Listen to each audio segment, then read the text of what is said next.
Good morning সবাইকে। তোমরা সবাই কেমন আছো? আশা করি সকলেই ভালো আছো। আর আমিও আগের তুলনায় কিছুটা হলেও ভালো আছি। তাই আজকে অনেক দিন পর আবার তোমাদের সামনে একটা ভ্লগ নিয়ে এসেছি। খুবই ছোট, সেরকম কিছুই করতে পারিনি। যতটুকু পেরেছি মানে সাহায্য করেছে ততটুকুই করেছি। তো আজকে দেখো, অনেকগুলো বাজার থেকে শিং মাছ এনেছে। সেই মাছগুলো মা তুলছে, মানে কেটে রান্না করবে, সেই জন্য সকাল সকাল। আমাদের এখানে সচরাচর এরকম দেশি শিং মাছ পাওয়াই যায় না, তাই অনেক দূর থেকে আনা হয়েছে। মাছগুলো ছোট ছোট হলে কি হবে, মানে এর মধ্যে পুষ্টিগুণ অনেকটাই আছে। সেই কারণে, যেহেতু আমি এখন অনেকটাই অসুস্থ, সেই কারণে একটু ভিটামিন খাওয়ার জন্য ডাক্তার বলেছে। তাই আর কি, শিং মাছের পেঁপে দিয়ে ঝোল হবে। আর এদিকে একটু চিকেন আনা হয়েছে। মেয়েটা অনেকদিন থেকে চিকেন চিকেন করছে। তো মানে নিরামিষ খাওয়া হচ্ছে অনেকদিন থেকেই, সবজি টবজি খাওয়া হচ্ছে। তো শিং মাছগুলো দেখো কেটে ধুয়ে নিয়েছে। আর আমাকে ডাক্তারবাবু কোনো কিছুই নিষেধ করেনি, বলেছে সবকিছুই খাওয়া যাবে। সবকিছু খাওয়া গেলেও আমি সবকিছু খাচ্ছি না এখনই, যেহেতু সেলাইটা এখনো অনেকটা কাঁচা, তাই কিছুটা মেনে চলছি। ডাক্তাররা তো কোনো কিছুই না করে না, নিজেদেরকে একটু মেনে চলতে হয়। সেই কারণেই যাই হোক, আজকে শাকটাও খাবো আর এদিকে শিং মাছটাও খাওয়া হবে। শুধু চিকেনটা খাবো না, আপাতত কোনো মাংস টাংস আমি খাচ্ছি না। তো মেয়ে আর এভাবে আর কি খেতে পারছে না, তাই ওর জন্য চিকেনটা আনা হয়েছে। শিং মাছগুলো দেখো একদমই ছোট ছোট দেখা যাচ্ছে। যেগুলো একটু বড় সাইজের হয় সেগুলো আসলে মানে দেশি শিং মাছ হয় না, বেশিরভাগটাই চাষ করা। এখন তো প্রত্যেকটা মাছই মানুষ চাষ করে কৃত্রিম উপায়ে আর কি। তো সেই সব মাছের মধ্যে পুষ্টিগুণ সেরকম একটা থাকে না, হাইব্রিড মাছ হয় সবকিছুই। তো একটু পেঁয়াজ আর তেজপাতা ফোড়ন দিয়ে পেঁপে আলু দিয়ে করবে। পেঁপেটা অনেকটা পুষ্টিগুণ থাকে, এগুলো নতুন করে বলার কিছু নেই, তোমরা সকলেই জানো। তো দেখো, এখনো একটানা আমি কথা বলতে পারি না, আর কথাগুলো একটু আস্তে আস্তেই বলছি, কারণ একটু জোরে বেশি কথা বললে সমস্যা হয়।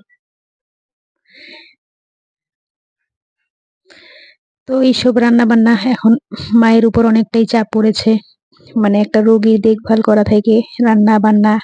তোমরা তো সকলেই জানো, একটা পেশেন্ট বাড়িতে থাকলে তার কত রকম কাজকর্ম থাকে, সেই সব কাজকর্ম করতে হয়। আমি নিজে এক গ্লাস জলও ভরে খেতে পারি না, সবই মুখের সামনে তুলে দিতে হয়, এমনকি খাবারটা পর্যন্ত আমাকে খাইয়ে দিতে হয় মেখে মেখে টাইমে টাইমে। আর প্রচুর পরিমাণে ওষুধ থাকে, সেগুলো একটু পর পর খেতে হয়। অনেক রকম কাজ থাকে।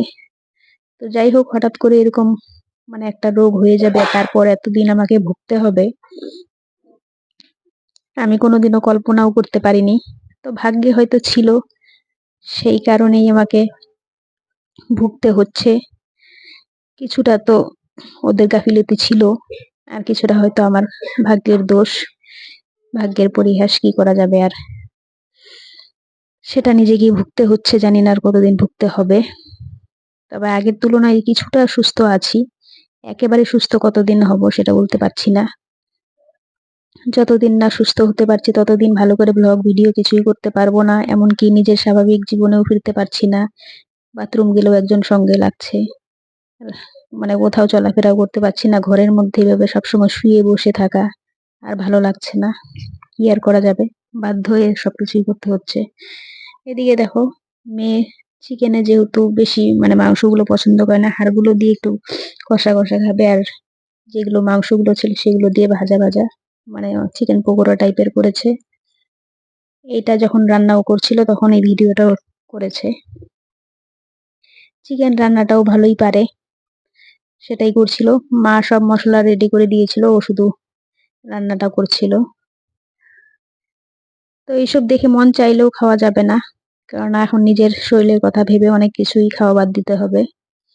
যদিও আমাকে না করেনি, কিন্তু তবুও আমি নিজে থেকে এখন কোনো এইসব খাবার আর কি খেতে চাইছি না, মশলাযুক্ত খাবার। তো তারপর দেখো, আমরা বেরিয়ে পড়েছি কোচবিহারে, মানে ডক্টর দেখানোর জন্য, চেক আপ ছিল সেই কারণেই।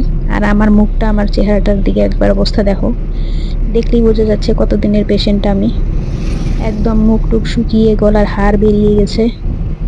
ঠিক মতো খাওয়া দাওয়া না করলে, আর একটা মানুষ যদি টানা 7 দিন কোনো কিছুই না খায়, তাহলে তার চেহারার অবস্থা এর থেকে ভালো আর কি হতে পারে। বেঁচে আছি এটাই বেশি। এরপর যাচ্ছিলাম, গাড়িটা খুবই আস্তে চালাচ্ছিল, যেহেতু পেটে কাটা আছে।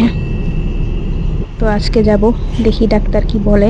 সেই কারণেই কাটাটা এখনো ভালো করে শুকোচ্ছে না, সেটা নিয়ে একটু দুশ্চিন্তায় আছি। তো ডক্টর দেখিয়ে আস্তে আস্তে হয়তো অনেকটা বিকেলই হয়ে যাবে, কেননা সেখানে সময় ধরে যাওয়া যায় না। যতটা সময় ভাবি তার থেকে বেশি সময় লেগে যায়। আমি যাচ্ছি, মা যাচ্ছে, মেয়ে যাচ্ছে, সবাই যাচ্ছে। তো আজকে ব্লগটা এই পর্যন্তই। ভালো লাগলে লাইক করে পাশে থাকবেন। দেখা হচ্ছে নেক্সট ভিডিওতে।